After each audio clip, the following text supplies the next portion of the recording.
All right. We are doing another live stream. It's been a little while. Let's pull up the code here. It looks like I need to restart this. There we go. Now we can see the code. Can we see the simulator?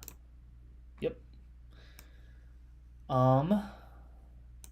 As always, it's been a little while since I've streamed. I have been coding. There are new features in Throw with the Pros that will come out in the next update that we'll run through. Intent is to code one of them in live on here. Let's pull this up.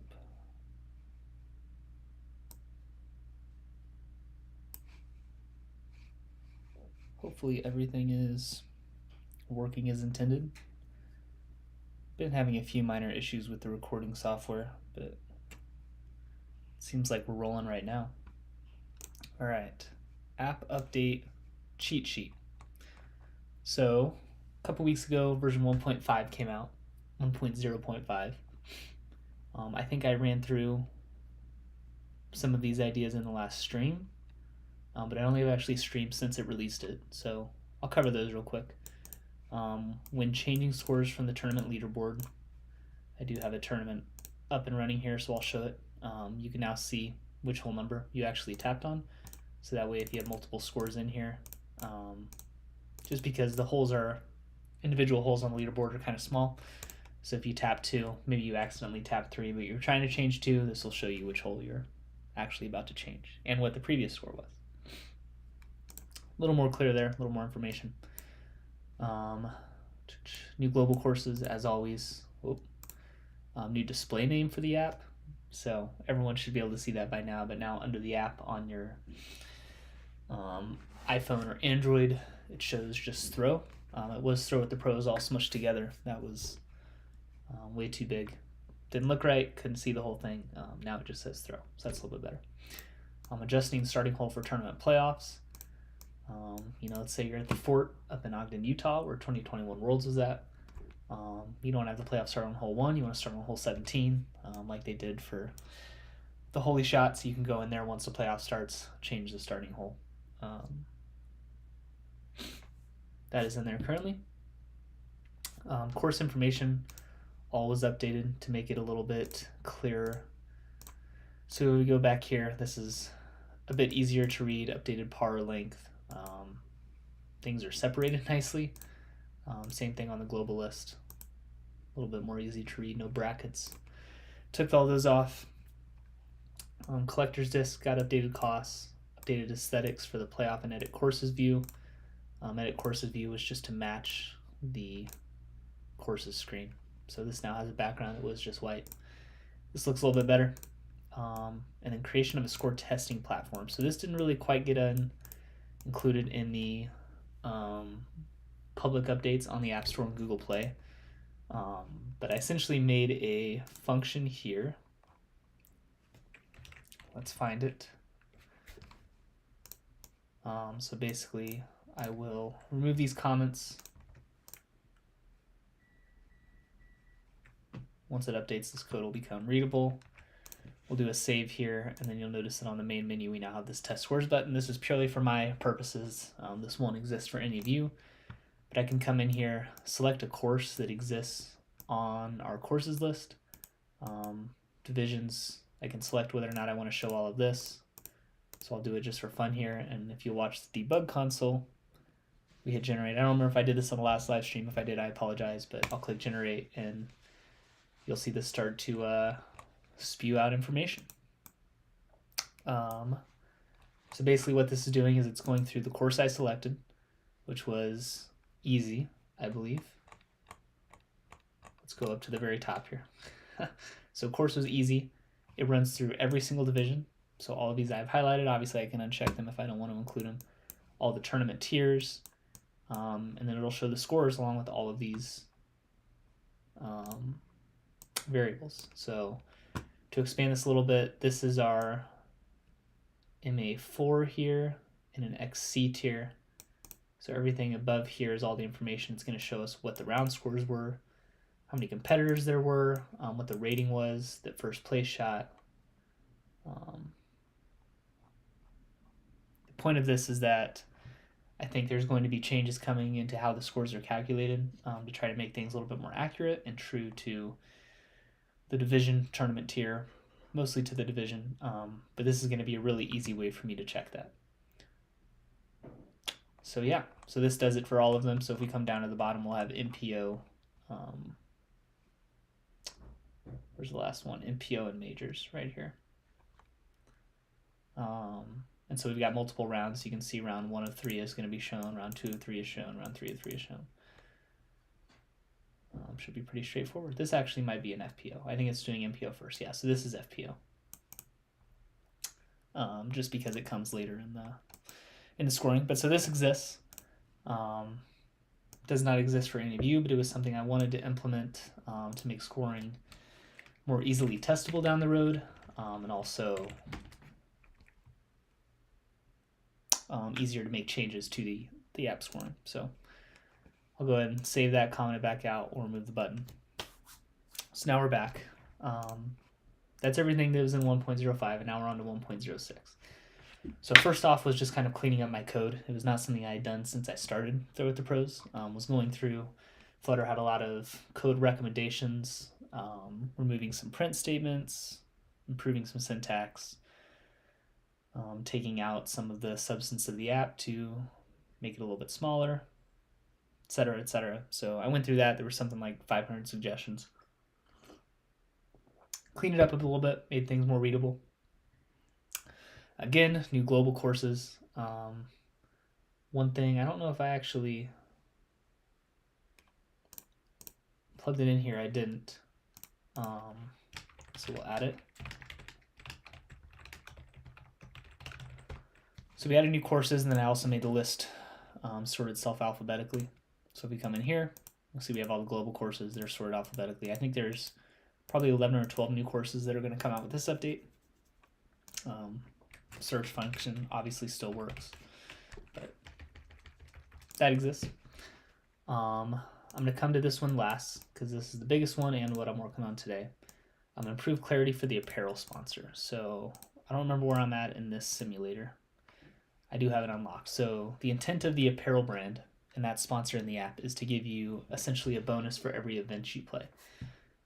It's supposed to be the best sponsor. That's kind of how I designed it. The bonuses aren't huge. But you can see here, buying this tier is supposed to give you a 15% bonus to your payout for every event. So if you don't earn a payout, your bonus is 0. But if your payout is 100 AM credits, so 100 of these guys, then you're going to get a 15 AM credit bonus from the apparel sponsor. Every single event, regardless of division or tier. That's how it is intended to work. It's in there largely to help people who are at the MA4 to MA3 stage of their disc golf journey, aren't able to compete yet in some of the harder tournaments and Throw at the Pros, which have higher payouts. So while earning lower payouts, this bonus is intended to kind of give them a boost to help buy discs faster and unlock parts of the app that someone like an open player might get to experience a little bit earlier. So improve the clarity here. There was also a bug preventing those bonuses from being applied to tournaments in some cases, so that's fixed. Tested over and over again at this point, but those bonuses will now apply on the details page when you finish a tournament. So I'll display this just because we're close here. We'll go finish this tournament. This is the last hole, finish the round. So on every tournament finish page, there's this details button. So if you click here, this will now show you what your event payout was, what your sponsor multiplier is, and then what your total payout was. So your sponsor multiplier, if you have no sponsorship with the apparel brand currently, is going to be 1. It's just going to be the exact same as your event payout. Right now it's at 0.33. So that is how that works. Let me make a quick note here of something I just thought of that's unrelated to this stream.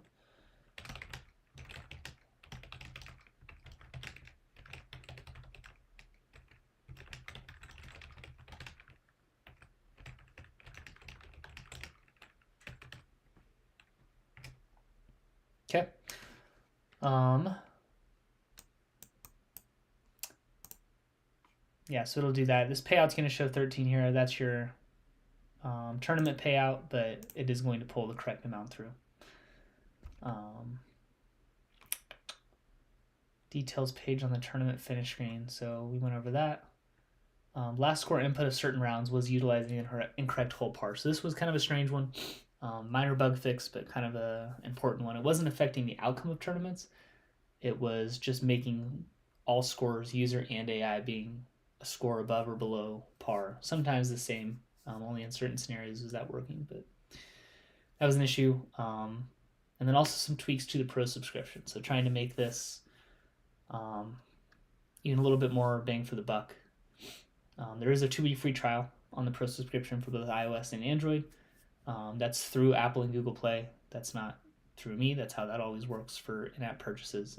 But you can go try it out for 2 weeks, cancel it if you don't like it, free of charge. No issue there. And then in addition, having a pro subscription now doubles your payouts.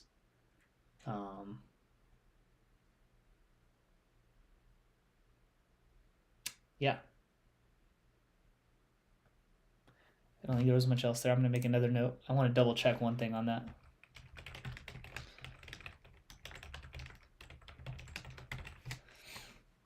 Okay. So double check that. But yeah, so pro subscription is going to double your payout. And then for all amateur tournaments, if you win an amateur tournament, any division MA4 through MA1, FA4 through FA1, you get a bonus in the disc bucks, which come into play for some of the later app unlocks. But having the pro subscription will double those first place bonuses as well as just your general tournament payouts. So that's what we have in 1.6, and then we'll come back to these. So on the shop here currently, this bottom right tab is our collector's disc. I don't have this pro subscription active in the simulator. I think I might actually have to, yeah, it would make me restart the app. Well, we'll do that right now. Here's the throw under the app. I'm going to restart it, start back in. The Apple simulator through Flutter is weird about in-app purchases a little bit. So I can test it once, but then it goes away rather quickly and it won't let me initiate it again. So we're going to restart the app. While we're doing that, we'll run through these. So in those collector's discs right now in the app, in the version that's publicly available, you can buy those discs as long as you have the pro subscription. But they don't unlock anything.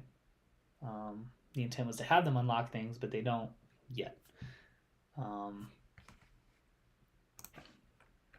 Something about talking about this just makes all these ideas come to fruition. Check.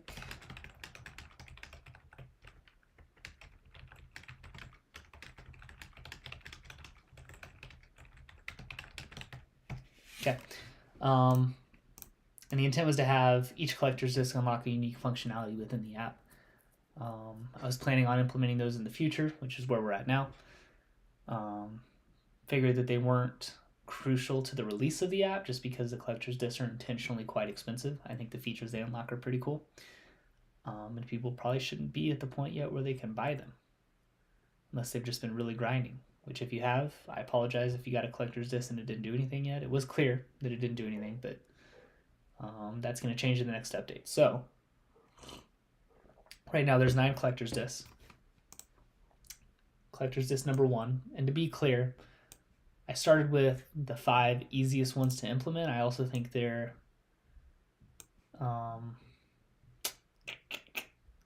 maybe the least important of the 9, like the 5 least important updates of the 9. I think the 4 that I have yet to code, I think each one that I'm going to add in after this update is going to be cooler than the ones that came before it.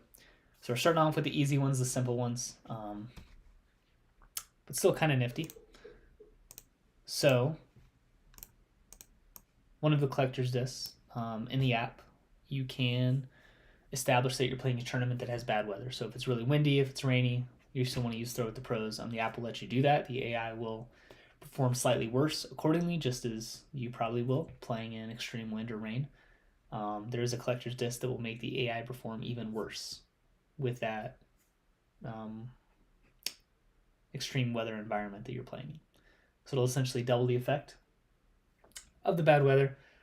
Maybe give you some incentive to go play on a really windy day and take down a harder division if the AI is playing a little bit worse.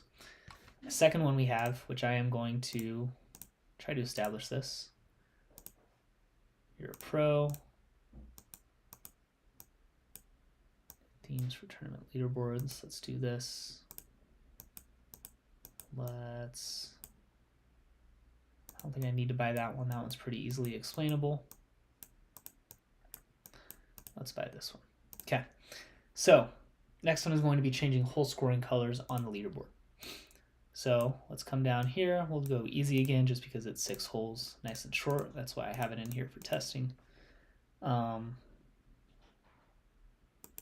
Tee off.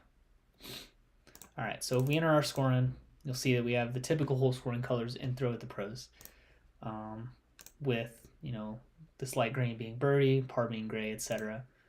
But let's say you want par to be a different color. So after buying that collector's disc, if you own the collector's discs and are still active on the Pro subscription, this option will be available in your settings. So these are all the colors that are currently being used for the holes. Let's say we want par. What's a color we don't have on here? We don't have a bright yellow. So let's say you can also kind of select different color measurements here, but let's say we want this color to be par. So we just click out of it. That's our new par. Go back into the leaderboard. Par is now a yellow. So that's one of the collector's discs. And below each collector's disc in the shop, it says bought here. But if you haven't bought it yet, like this, it will actively tell you what it unlocks beneath it. And that is the case for everything that's included so far. So that's number 2, changing hole scoring colors. We also have new design themes for the full leaderboard view. So I'll come in here right now. We're going to reset this to default, just to, you know, keep it like that for the time being. But we have new design themes for the full leaderboard view. So we're getting near Christmas time. For those of us that celebrate Christmas, we've got a few themes in here: beach, mountains. I'm going to go to Christmas just because that's what we're coming up on. For me, at least, there are others, and I intend to add more to these leaderboard themes. But let's say we want our leaderboard theme to be the Xmas theme. Come in here. Now we've got a Christmas leaderboard. This one's a little bit cheesier. I thought it looked kind of fun. I am realizing that I'm kind of blocking the simulator here. Let's move this over a little bit. But yeah, so there's a couple others. I'll show the mountain ones as well. Go to mountains, resume. So we've got a few different themes, again, intending to add more to these. And as I add more, they would already be available if you have that collector's disc and the Pro subscription. So that's another new feature. What else? An optional ace pot. So in our settings, we have, since we bought the collector's disc associated with it, have this toggle here to where you can disable or enable ace pots being available in your tournaments. It's going to start as disabled. If you don't have the collector's disc and the subscription, this option won't be in your settings. But if we enable it, drag this up, and then we come down here and start a new event, you'll see that we have this optional ace pot. And so the way this is going to work is you don't have to opt into it, but if you do, you'll pay 5 credits. And then if you hit an ace, you'll get the payout. The payout is going to be equal to 5, the entry fee, times however many competitors there are. So for this one, the payout's going to be 35. For a big A tier, payout's going to be 5 times 40, so 200 credits. Yeah, simple one, but I know people like buying into ace pots. It's never generally been my thing at tournaments, and I've maybe not regretted it. I haven't regretted it, but I've hit a couple tournament aces to where people said I should be regretting it, and I didn't quite feel it. But for those who like the ace pot, that option exists. Last one that's already in is doubling the effect of the apparel sponsor with tournament royalties. So then there is another disc in here which is already purchased, I believe. Yeah, I have already purchased it. So one of these collector's discs, if you buy it, it will double the effect of that apparel sponsor that I went over earlier. So if it says you're getting a 15% bump, it would give you a 30% bump. Yeah, so those ones are in there currently. That is now the extent of what's currently coming in version 1.0.6. Again, pro subscription only 99 cents. I'm intending to update this view a little bit, make it very clear what you're getting with the pro subscription. And I'm always adding to it. I mean, most of the updates that are going to be coming to the app that are big over the next probably 2 to 3 months are going to be things related to the pro subscription. So it's only going to get better. I think it's already pretty cool right now. But the collector's discs are expensive. So you got to work for it a little bit. But now you will get double the payouts with a pro subscription. So there's some incentive too anyways. What I'm going to be working on today is another one of the collector's disc functionalities. So we come down here, what the disc unlocks. Was that 5 there? Is my math right? It's been a couple days since I looked at the code, so I'm trying to refresh my memory here. All right, so we have 5 in. Have I bought the first? I don't think I bought the first 5. I was missing 1, which was doubling the AI's weather effect, which we don't really need to go over. That's not something you would see. You would have a toggle here that would pop up just like AcePot if you bought that collector's disc, asking you if you want to enable the AI playing even worse in bad weather. Just because if you buy the collector's disc, maybe you've got a round where you're like, I'm an MA2 player, but I'm going to play MA3. I don't want them to be given the extra disadvantage, so I don't need to enable it. Or whatever your reasoning for it, you'll have the option. But it'll be in this app settings once you do. So what we're going to be doing today, see a little sneak peek here of what I'm intending to include with the next collector's disc updates. These 2 are definitely the biggest ones, but they're not coming quite yet. There's a lot more work that needs to go into those.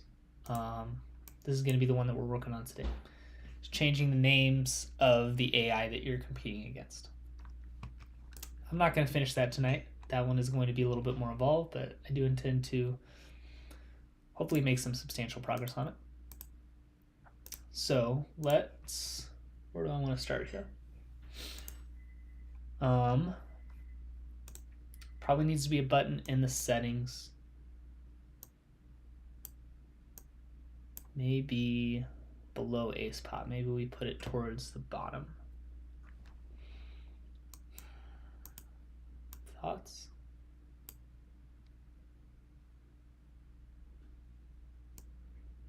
I do feel like it needs to be towards the bottom. I feel like changing the names is something that users will do once. Maybe not do too much after that.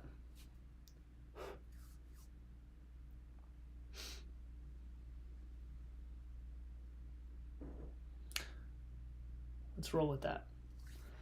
Let's go down below. So in the settings, I'm going to hidden button here. I don't want that one. I want this essentially. This is our AcePot. This is the last one we have shown. So let's snag this. Let's copy and paste it. I'm going to make this 0. This is not going to be the right number. But I'm going to keep it there just so I don't have to buy the disc and we can check it. Because this value is already true. This variable is checking whether the collector's disc has been bought. In this row, though, we instead just need this to be a button. And that button is going to look a lot like this. Whoa. That one actually looks better. Let's grab this one. Too fast. All right. Need to copy that. Then come up here. And instead of this row, we need to throw the button in. And the button is going to say rename the AI.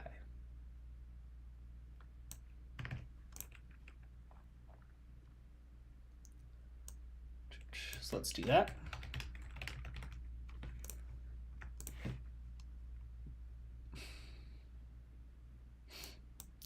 So we've got the button here.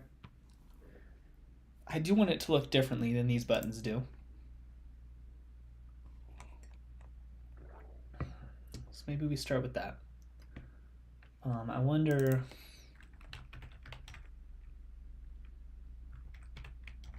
I think that's the name of a button. Let's see what that one looks like on the screen. Not my favorite. But it would be nice to...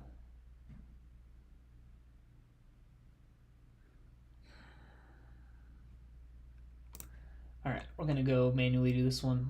Let's go to style presets here. Let's go find this. Big button style from. Copy. Just doing this so I can manually adjust the appearance of this button. Back one, there we go. Don't dislike the font. Maybe we just flip the colors. We can try that first. See if this looks any better.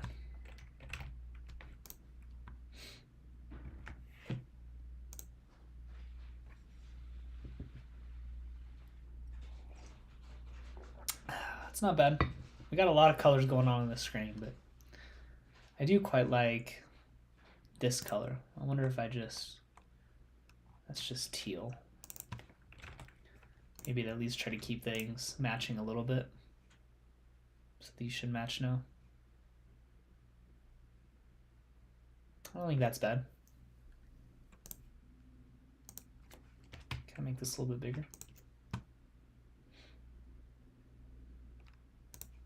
Maybe even bigger. Maybe just making this look quite a bit larger would improve things. Kind of like that. It's not the most aesthetic, but it is attention grabbing, which is kind of my goal here. All right, so that's going to be our button. We're going to display this dialog. And then I guess the question is going to be how I want this to work.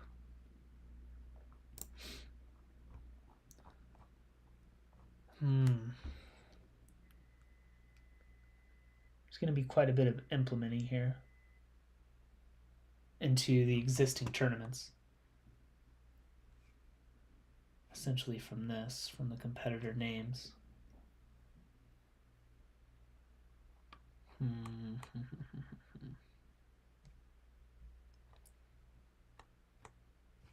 wonder where... Do I have a variable up here with all the names? I think this is where I kept it. Yeah. Yep. Okay.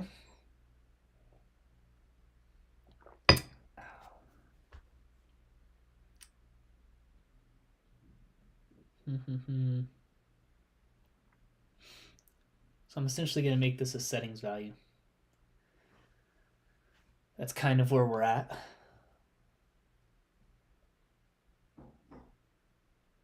Which is okay.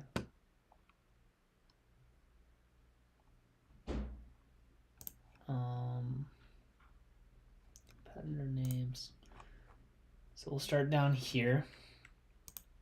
Right now I'm currently tracking all of the competitor names inside a variable, which is separate for both base tournaments and tour life. I'm going to convert that from being a tournament variable to a user settings variable, essentially. AI names.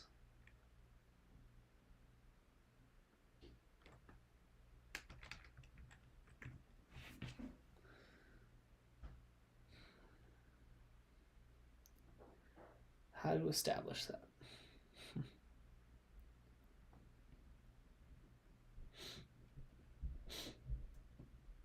So I'm not going to work on substituting it into normal tournaments right now. I think I'll just work on how the user is going to change them, and then I can do that offline. So AI names are going to start with this, and then they're going to add this. And then what I can do, so you'll see I'm only pulling in the male names currently.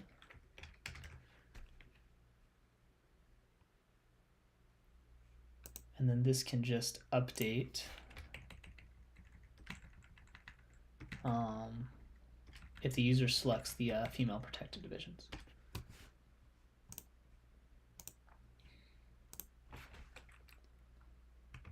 So let's come in here, static final male names constant, static final female names constant.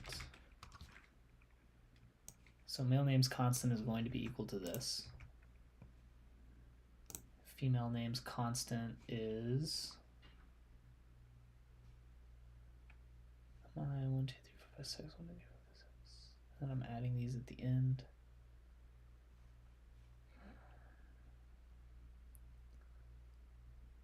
If I come back to here,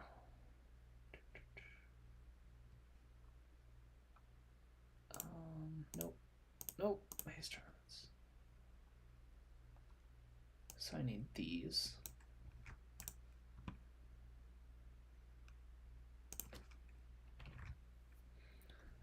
Comma, and then we need to go to the tournament creation and pull the rest of the female names here.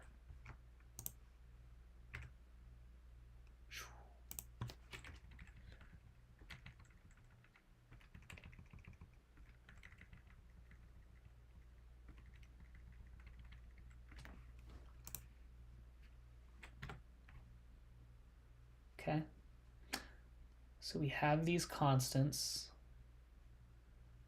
This is going to start equal to the male names. So let's go ahead and implement this.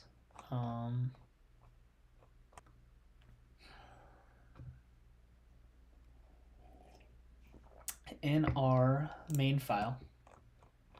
So this is a lot of the app initialization. I'm loading in a lot of the user settings when the app is kicking up. And we need to do that same thing here. Spot available, names selected for AI key. That should work. So here, user settings.ai names is going to be equal to defaults.get string list. Computer is being typically slow. Get string list. Names selected for AI key. And then if that doesn't exist, we want it to be equal to what we just created here.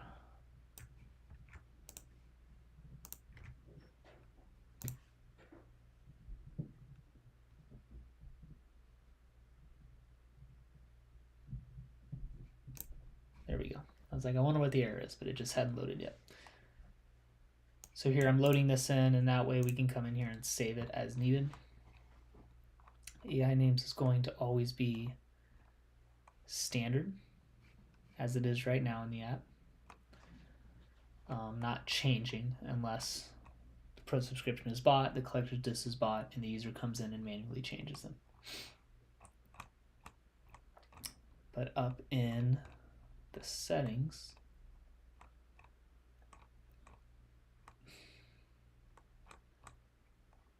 oh, actually, do I even want to do this?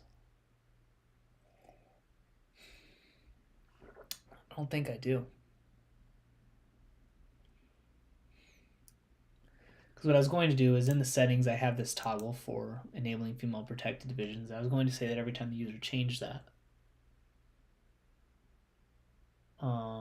that it then saved the variable. But if the user has already manually changed names, I don't want this to change that selection.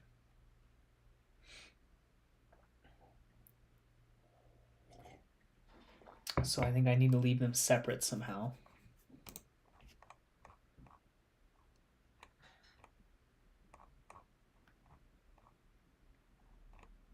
Man.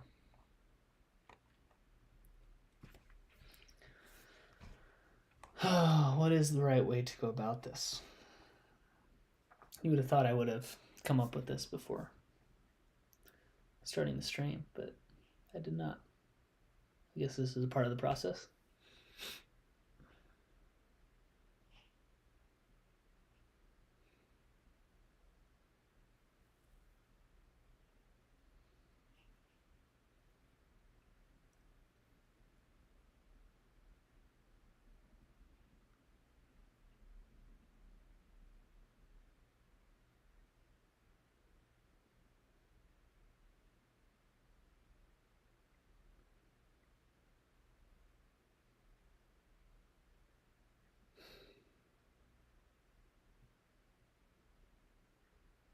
I'm not sure. I want to make sure that I'm only changing this variable when I need to.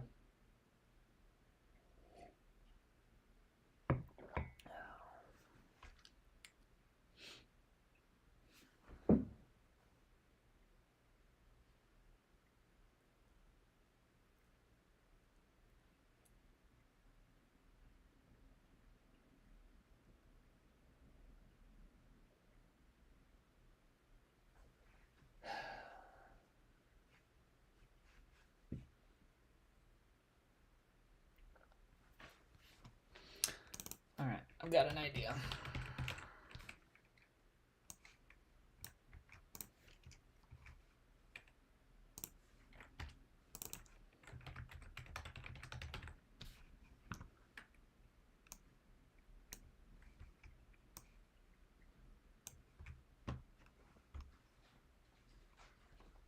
Do I even need these? I think I do want these actually. So we'll leave that in at the moment.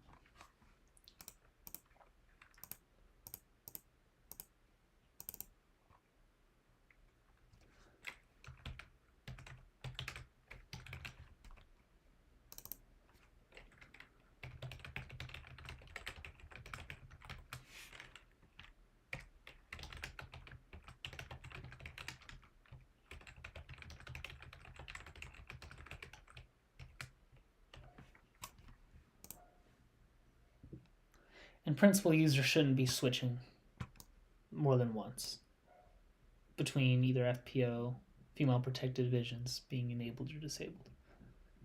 Do I want to account for the fact that someone's trying to switch back and forth a lot?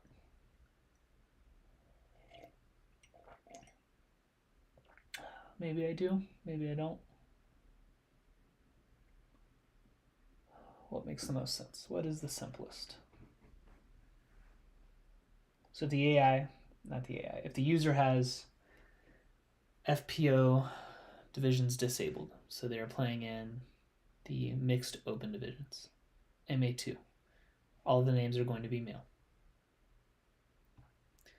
If they bought the pro subscription, bought collector's disc, and they go in and change, say, the first three names. So let's say they make the first three names Paul, Ricky, Gannon.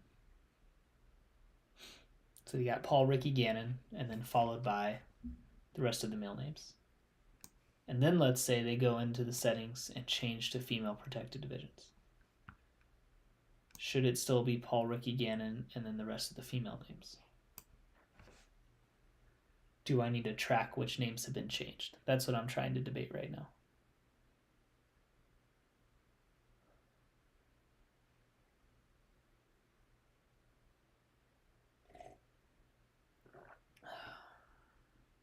Or do I say that every time they switch between female protected, being disabled or enabled, that the names just reset? That would be the simplest, ultimately, is what I'm getting at here. And I think that's what I'm going to do. I have decided. All right. So this is going back. This is gone. And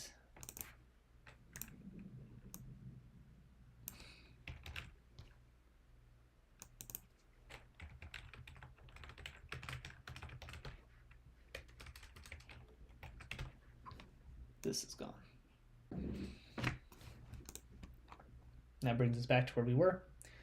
So now, and I still have the constants. Male name's constant, female name's constant. So every time the user changes between female protected and not,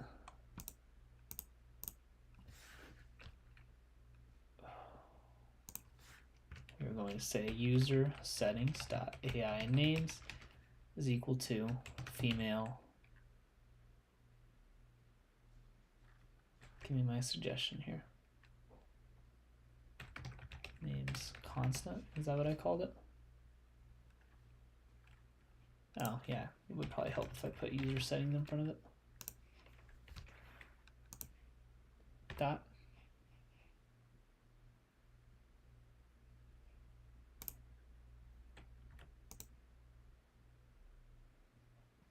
There we go.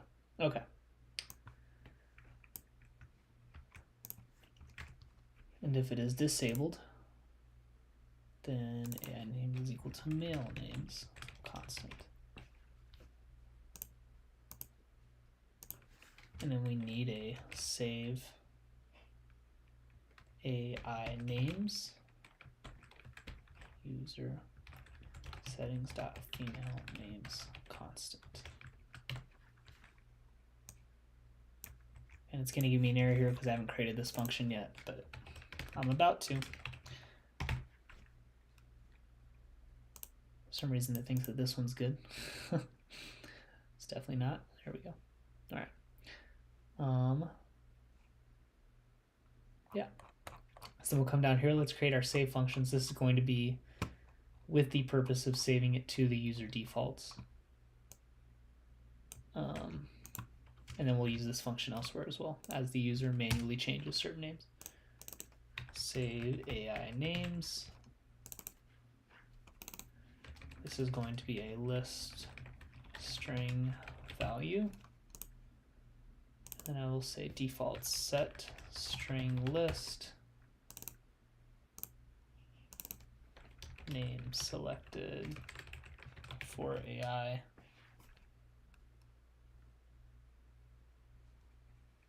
Am I still? Yeah, we're still good here. For AI value.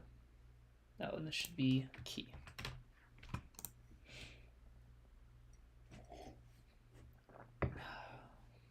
Perfect. So now I can call this function, pass it, it will update this name selected for the AI, and then every time the app is launched, this will update accordingly. And if it hasn't been saved, it will default to the male names just because that is how the app starts. And the second that a user ever goes in to enable female protected divisions, it will trigger this. So at the very next time the app is launched, it's all female names. And it will set the actual variable being used. So it'll occur immediately and then also make sure it happens at app launch. So that works. We're now saving the names. And again, this isn't going to take effect in tournaments yet. I'm going to do that off screen, but I'm going to try to get at least the start of the changing names functionality added here. Rename the AI. So this is where we want to be. On tapping in, we want it to pop up a dialog. Select a name to change and type in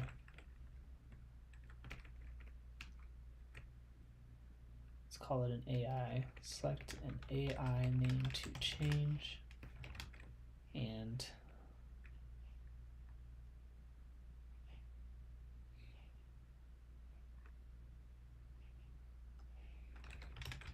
type in the new name.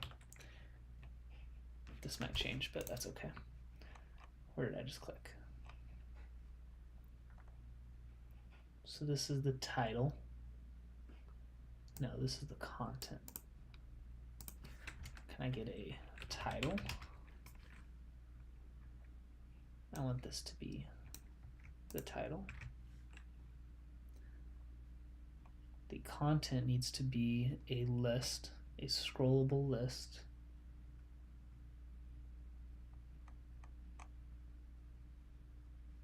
And I do have that in here currently, so let's back this out.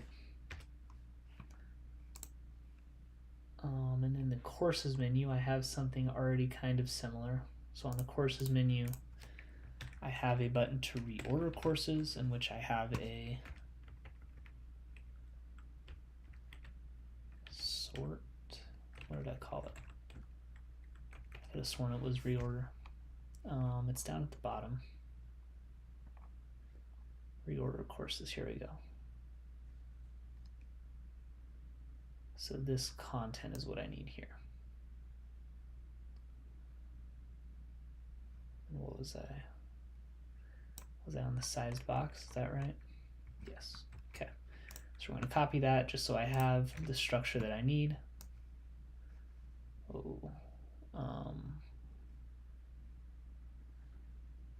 let me add a little bit of formatting here. There we go. And then obviously a lot of this is going to go away because I do not need it. To start with, this reorderable list view is going to go away. So maybe we just make this a list view. Let me let this load for a second, see what that looks like.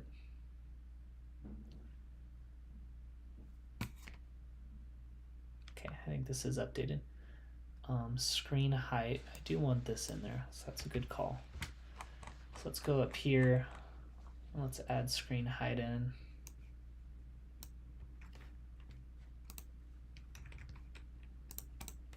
Screen height.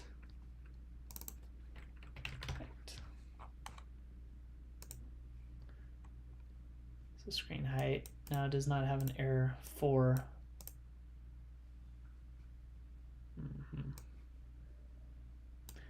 odd item color and even item color.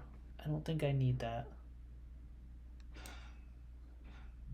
Let's just go colors.gray.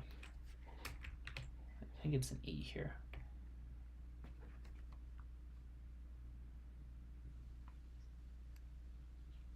There we go. Temp course's name is obviously working on reorders.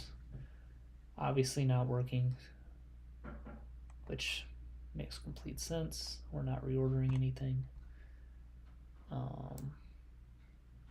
So let's get rid of this.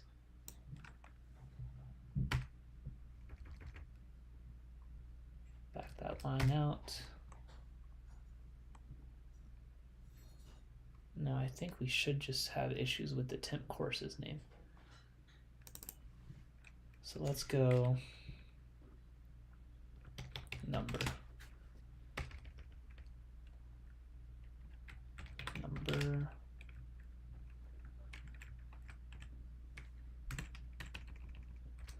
Just so I can see the list view here. This is kind of what I'm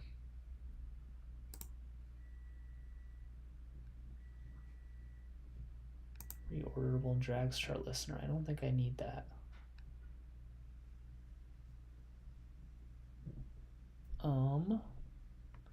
But I might still want this. I wonder if this needs to be an elevated button. Maybe I go try that. Do I have a small one here? I don't think so. Let me go. No, I do right here. It's perfect. I'm going to try throwing this into here. Just see what this looks like. I'm not the most familiar with this widget, so I'm trying to do a little playing around here, see if this works. Of course, let's go less than 20. Then come down here on pressed. That's asking us to save it. So this one is just going to be a save AI names.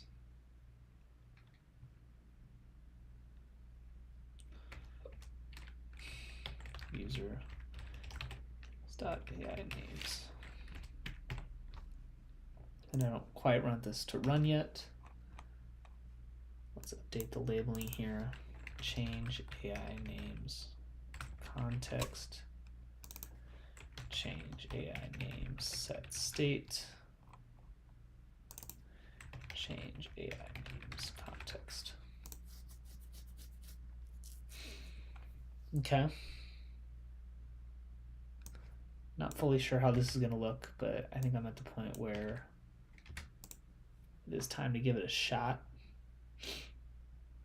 What does it not like about this? doesn't know yet. There we go. All right, let's do a little save here. Give me a refresh. Let's tap it. Got all kinds of errors there. Okay. What's the issue? Let's do a refresh. See if maybe it was just an issue with the code not being updated.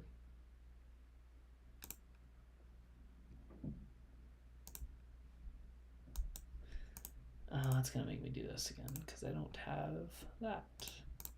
Okay, let's come in here.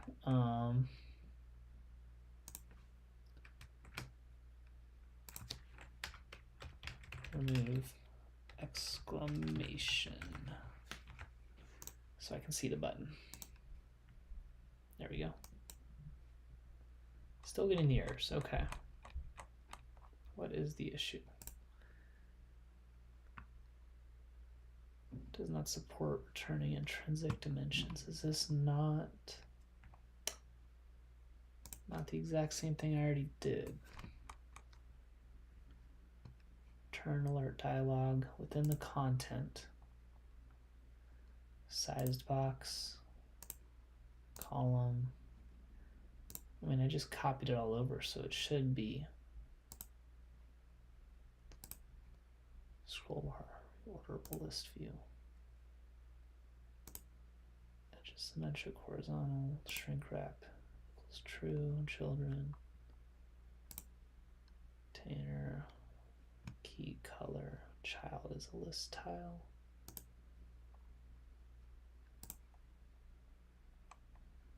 An action occurring when on reorder happens. We have another sized box. And then a line.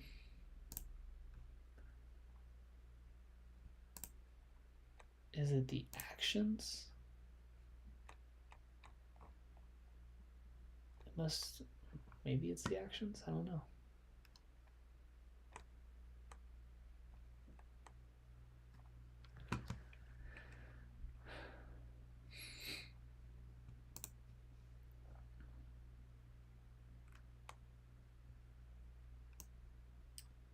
Maybe I need, I'll try this. I don't know if this is actually the solution, but it is probably worth a try.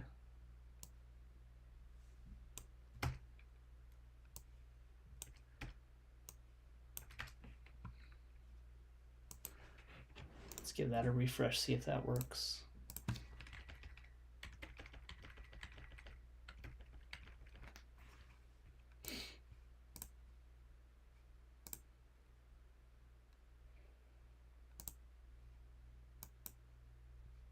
No, same issue. It was interesting because I'm using that same thing. So if I come in to the courses and go reorder courses, I copied, this is the format that I copied in there. Obviously that's not working. I wonder what was different about it. But in my mind, it should have worked the same. Style, doesn't matter. On press to show dialog, context, dialog context. Return stateful builder. Yeah, return alert dialog. I do have scrollable in here, which should not be. So let's try taking that out. And then I do have a title. Let's see if taking scrollable out did anything.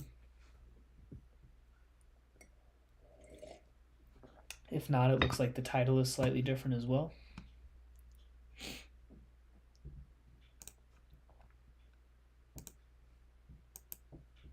Now that did fix it. Okay. So having scrollable here was breaking that. But now it works. This is obviously squeezing everything out, so this looks terrible, but it is nice to see that this is, at least looks how I had wanted it to. Let me wrap this in a row.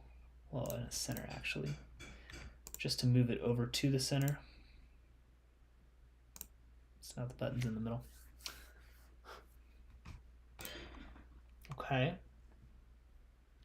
I've got a button next to it, which I want to say change. List tile.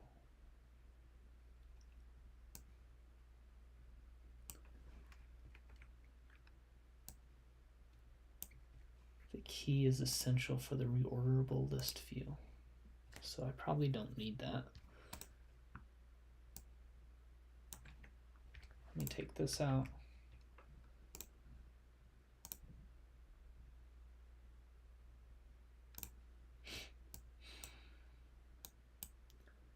I don't need the key.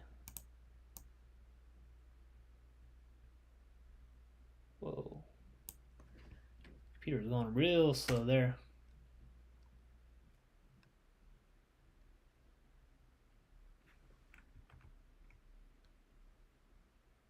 I just need to get rid of all of that. So let me do a little refresh here and see if this is causing any issues. If that's going to break anything. Because I had the key in there. I think that was just to reorder things. I'm not reordering anything here. No, I'm not. Seems like it still works just fine.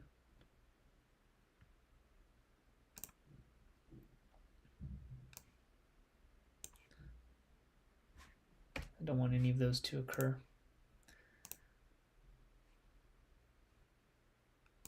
But I wonder, can I make this?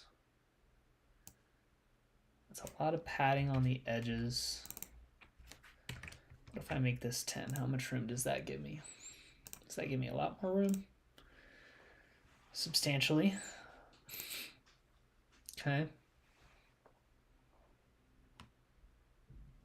So maybe we make this 5. And then this name.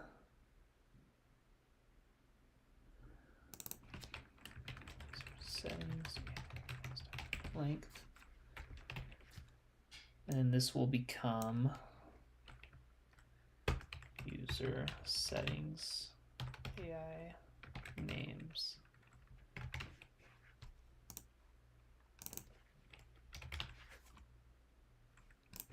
I did this wrong. Hold on. Let's back up here.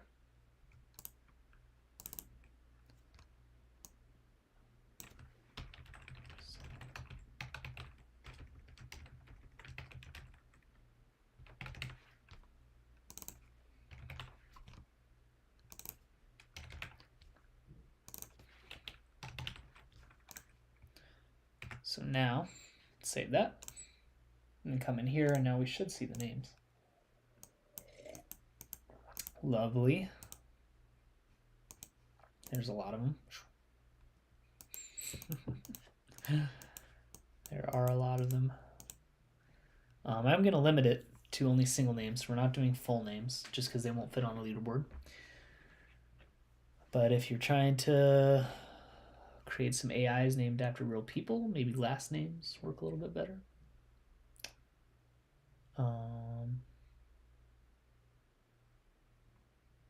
Yeah.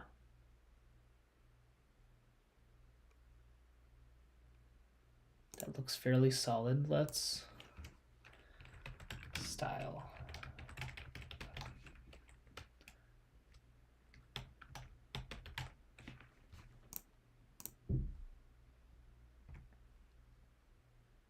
Let's do that.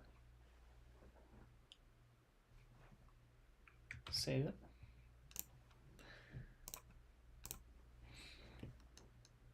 Make it look a little more aesthetic.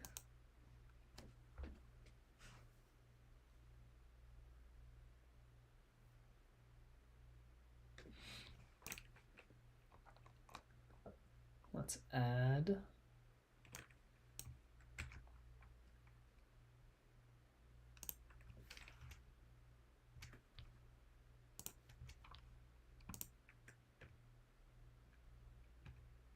don't want that. Whoa.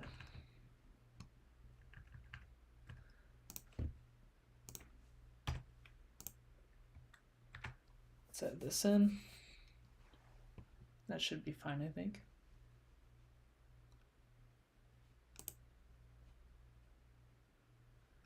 Text style isn't defined. How did I do it for just text? Style, text style. I see.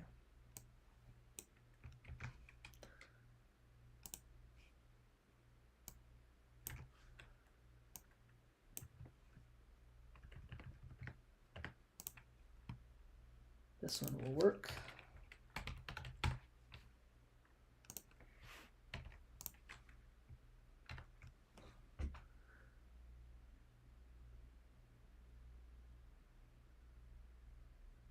Just waiting for that to load. So the error goes away and I can test it. There we go. Thank you. Let's see what the font looks like. Quite small. It's 15 bigger.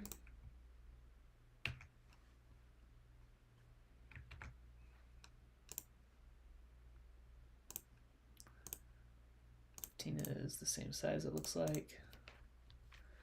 How about 20?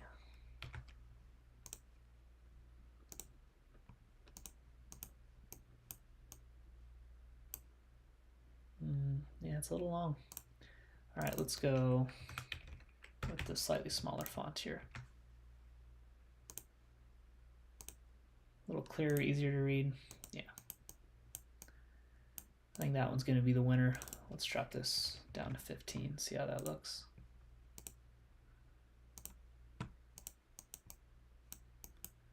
Pretty clear. Text is small enough that it will fit accordingly. Can I make... I don't know if I'm making this any bigger.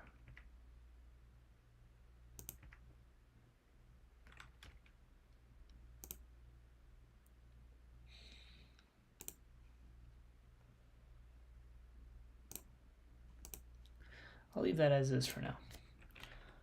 Add the constant here, that's what it's losing its mind over these blue lines for. That should not have changed anything. All right, so now if change is pressed, we need all right, let's go up here. Give me this, and then the confirm is going to match this, like so. And then when change is pressed, we need a text box to pop up. Okay. Probably nearing the point where I'm going to stop for today, but we'll try to do one more thing here. Add course.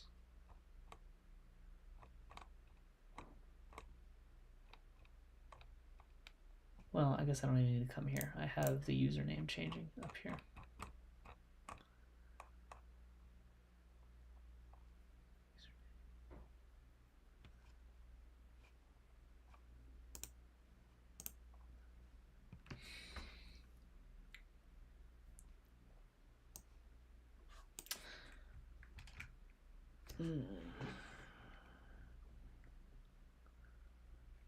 This is going to be interesting.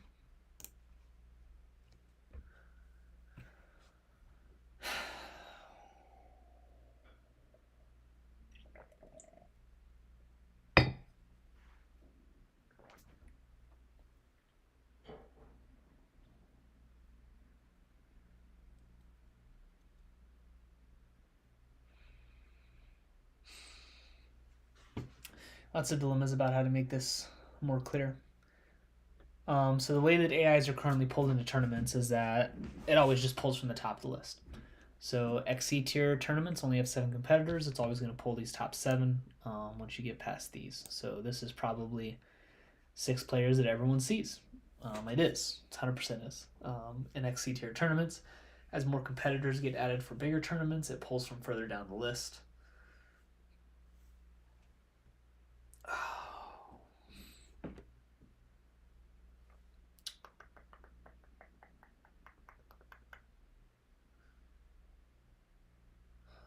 Do I want a text box to show below them?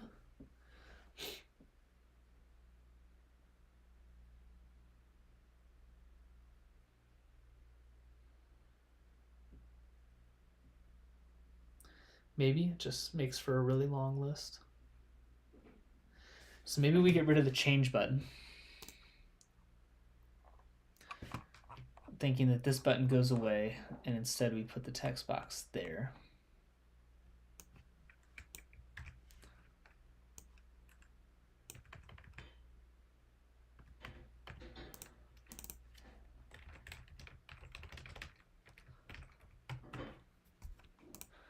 I'm almost worried that's going to be too big.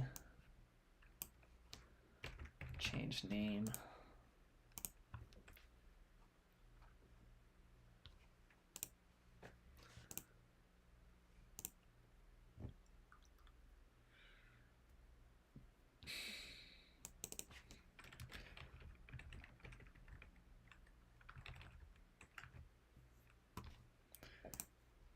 And this is going to need a set.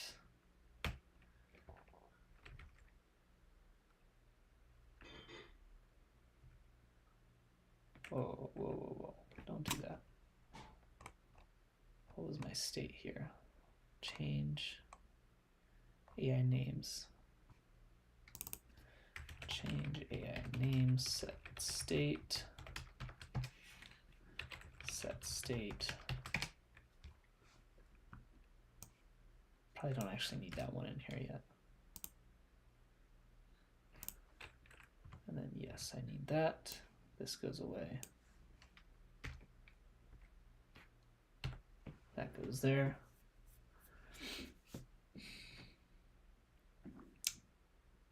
Do I like that? I think I do. Okay, let's do a reload here because I'm adding new functions in. I don't think it'll quite work right if I just do a quick reset. So we'll relaunch the app, come in here.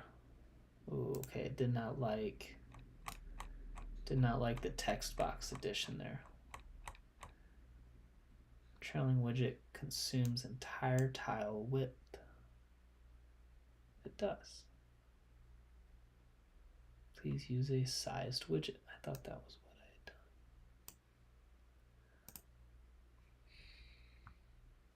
done. Tile width is not equal.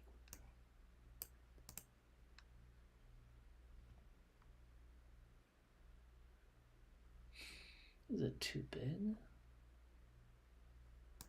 I guess here, I wonder if I take this and copy that in lieu of this, what do I get then? Remove the size box, remove the center, just put it standalone. No, it does not like that. Same error, different error.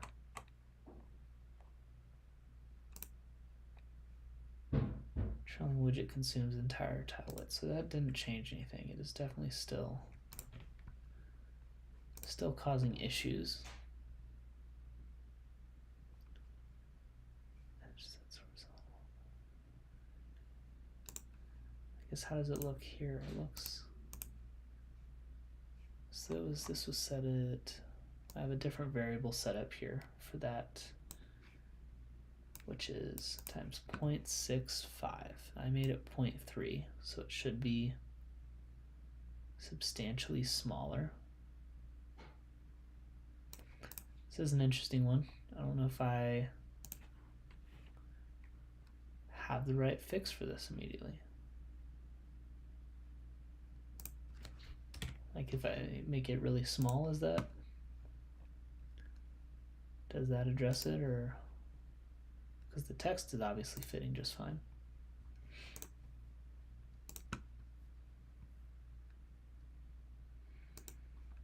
You know, same issue. I think it's the same issue.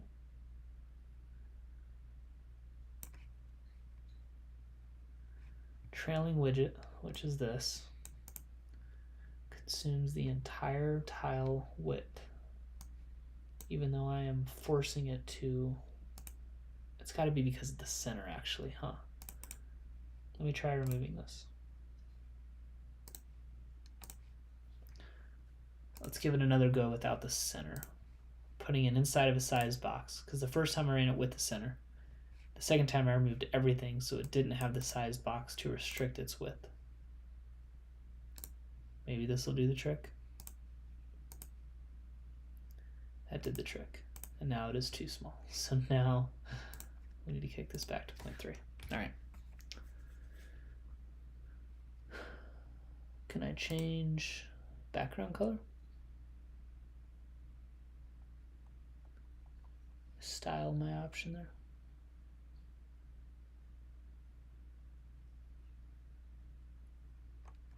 This thing has so many. That's text style.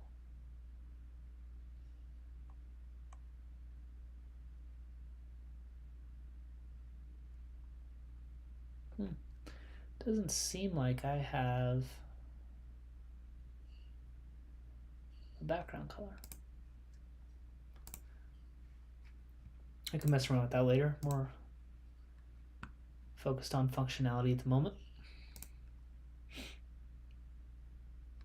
Settings, rename the AI, change names. Let's say I come in here and we say Bob. That name changes. Let's say this is Bob. Nice. So this is working. Love to see that.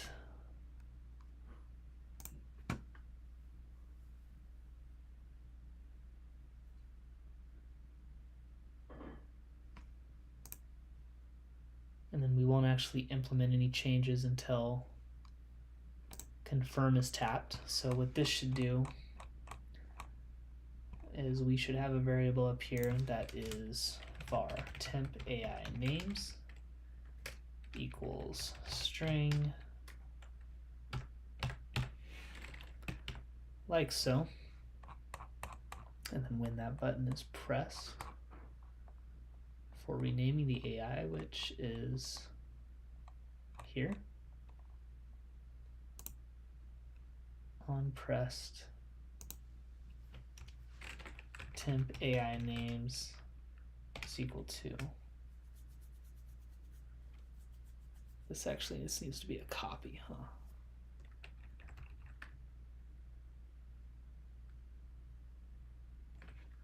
I don't know if I have that file saved here. It's going to be this copy functions file. It does not look like I do, so let's add that in. Copy functions. Then we come back down here.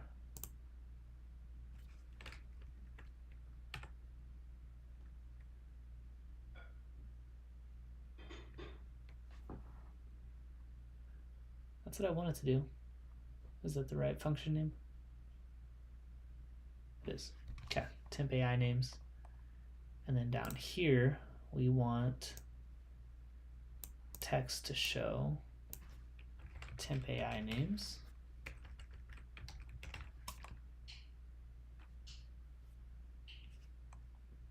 On changing the names, we want temp AI names to equal the value.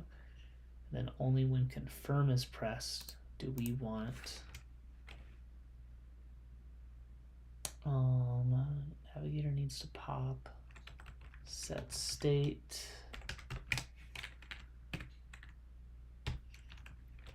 user settings dot AI names is equal to temp AI names save AI names temp AI names, just like that.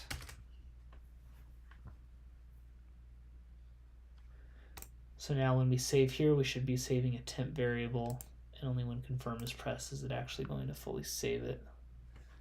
It is still saying I have an issue here. It seems like it's not done analyzing yet. I don't think there's an issue there.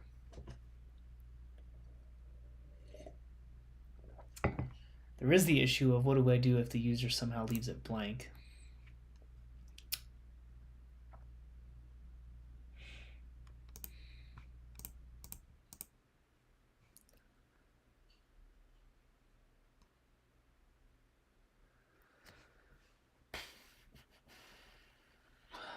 So I think I need a if temp AI names dot contains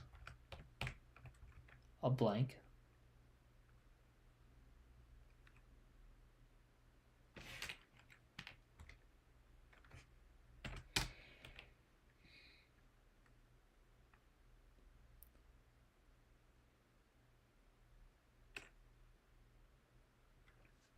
I don't know if I want to remove the blank. I just want to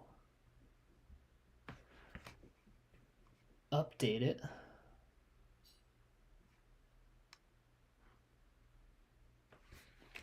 For var I equals 0, I is less than temp AI names dot length. Or no, I think there's a replace all function for this. AI names dot replace. I would like the Flutter suggestions to come in here.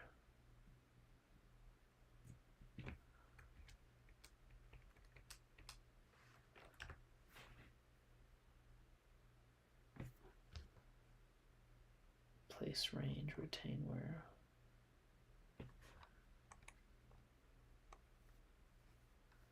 All right, for the sake of time, I'm just going to plug this in. There's a more efficient way to do this, I am sure, but I'm not going to find it right now.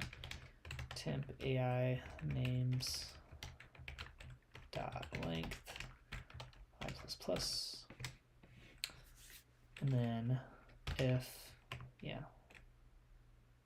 temp AI names I is equal to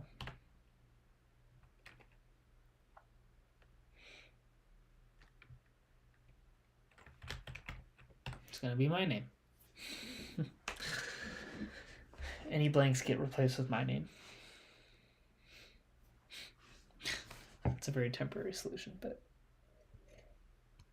I'm going to roll with it right now. So let's do one last reset here. Make sure that we're still changing names. They're still updating, and I'll probably call it there.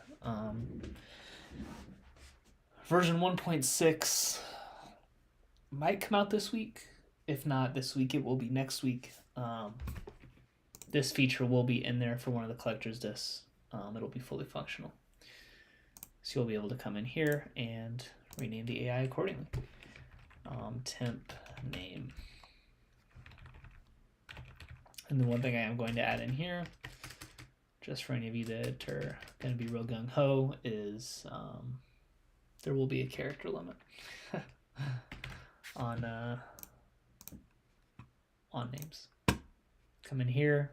I didn't hit confirm, so none of the saves were changed, or none of the changes were saved. Okay.